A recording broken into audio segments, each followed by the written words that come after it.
This is actually great timing on your part, because a couple days ago somebody made a comment to me saying we were already in a recession because of our GDP. Couldn't find the comment to attach it to, so I'm going to do it to this one. I'll give you the short version first. For a country that is currently trying to overcome a global pandemic and recover from inflation, our GDP is doing fine. I get this comment pretty often on my economy videos, because the only thing people seem to remember about a recession is that it's apparently 2 consecutive quarters of negative GDP growth. So people who are looking for political football are like, ha-ha, it happened! Problem is, it's not that simple. People keep claiming that because we had 2 back-to-back negative growths in 2022, that we've been in a recession ever since. But that is only one key aspect they look at. Think of the average American attention span.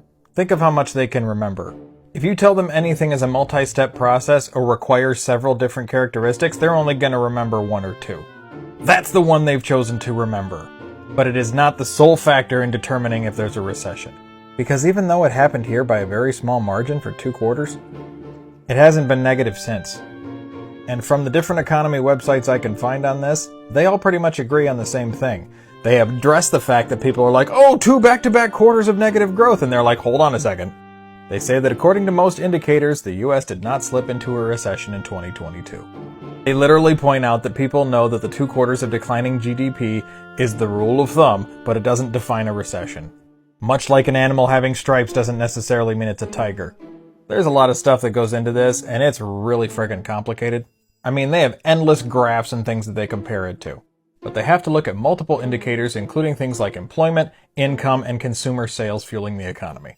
I've shown this table multiple times, but our unemployment is historically low right now. They actually released the new numbers and it's currently at 3.4 as of right now, lower than it ever was under Trump's presidency.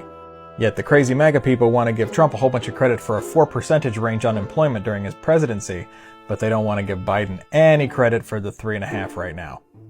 Even in the summer of 2022, when we hit those 2 back-to-back quarters of negative GDP, unemployment was still doing fine. And under Biden, unemployment is currently the lowest it's been in 50 years. So yes, we did have 2 back-to-back quarters of negative GDP growth last year. But all other indicators show that we did not hit a recession, and the GDP has not gone negative since. And our inflation, which has been slowly coming down since its peak in that same summer, is now below 5%. It is on track to hit 2% by 2024 sometime.